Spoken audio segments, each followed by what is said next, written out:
Comment faire face au passé colonial de la Belgique en condamnant le régime colonial et en présentant des excuses? C'est la recommandation qui est formulée aujourd'hui par le président de la commission parlementaire qui s'est penché sur la question à la Chambre, donc au Parlement fédéral. Condamner et présenter des excuses, c'est donc la formulation que recommande le président de cette commission, l'écologiste flamand Wouter de Vriend. La Chambre condamne le régime colonial en tant que système fondé sur l'exploitation et la domination, qui reposait sur un rapport d'inégalité injustifiable caractérisé par le paternalisme, la discrimination et le racisme et qui a donné lieu à des humiliations. C'est ce qu'écrit précisément le président dans sa proposition. La Chambre présente donc ses excuses au peuple congolais, rwandais et burundais pour la domination et l'exploitation coloniale, les violences et les atrocités, les violations individuelles ou collectives des droits humains pendant cette période. Alors elles n'auraient l'air de rien, ces petites phrases, mais elles sont le point final, peut-être, d'un travail qui aura duré 2 ans et demi au Parlement fédéral avec 300 auditions, un voyage des parlementaires sur place et le renfort de 3 experts historiens. La commission spéciale consacrée à la question coloniale doit théoriquement remettre son rapport à la fin de l'année.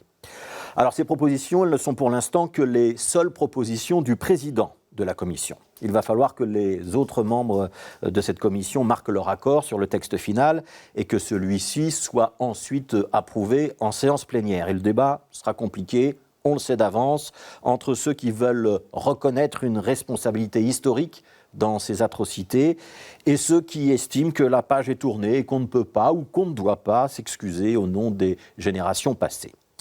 Toute la difficulté dans ce dossier, c'est de donner un poids aux mots que l'on emploie. Du côté des colonisés, le poids, c'est celui des morts, des tortures et des pillages. Et pour le Congo, ce sont quand même des millions de morts qu'il faut mettre dans la balance. Il ne suffit donc pas de dire qu'on a eu tort, que ça ne se faisait pas, ou qu'on exprime ses profonds regrets pour reprendre cette expression consacrée. Il faut aller plus loin, trouver les mots justes et faire en sorte de les accompagner de gestes qui leur donnent une certaine consistance.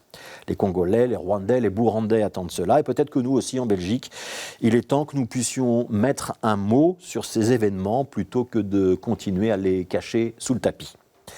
Alors dans ses propositions de recommandation, le président de cette commission propose ainsi d'instaurer une journée de la commémoration et aussi d'ériger une série de monuments. Un monument à la mémoire de Patrice Lumumba, par exemple, le Premier ministre de l'Indépendance assassiné en 1961. Un monument aux victimes des eaux humains qu'on montrait dans les expositions universelles et plusieurs autres monuments de ce type, ou encore un changement de nom pour l'ordre de Léopold II.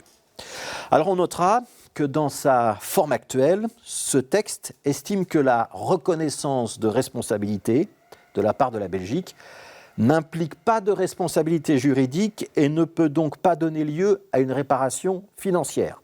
Ce sera donc une réparation par statut interposé. Ça paraît sage, voire un peu modeste au regard des millions de morts. Et pourtant, même ce processus-là va rencontrer probablement des oppositions et probablement de fortes oppositions. Alors on aimerait appeler chacun à la retenue et à l'examen de conscience. Black Lives Matter, c'est vrai, c'est aux États-Unis. Mais regardez le passé colonial, ça, c'est un problème belgo-belge. Et ce serait dommage que ce devoir de mémoire ou d'introspection soit entravé par de vulgaires considérations politiques.